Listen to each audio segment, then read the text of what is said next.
এয়া আমি আহিছোঁ সিদ্ধি শইকীয়া এয়া সিদ্ধি দা আমি বকিয়াল অভিমুখে আহি আছোঁ।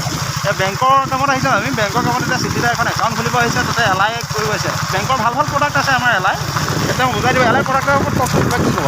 মই এতিয়া বিশেষকৈ ক'ব নোৱাৰোঁ। হয়, এতিয়া মই ড্ৰাইভত আছোঁ। হয়, হয়, হয়, ঠিক আছে। আমি এয়া দেখিছে আমাৰ পৰিৱেশ যিখন পৰিৱেশ সেইটো এতিয়া মানে ঘৰতো এতিয়া মানে শেৱালি ফুলিলে, সেইটো মানে কি হয় ধূলিময় পৰিৱেশত আমি আহি আছোঁ।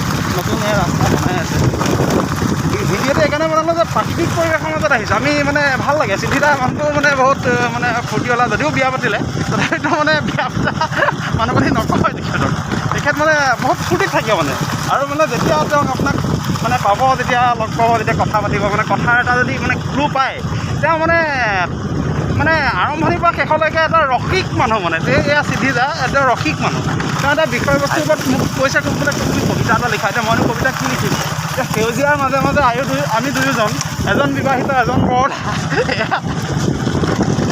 এয়াই আমাৰ সিদ্ধিদা।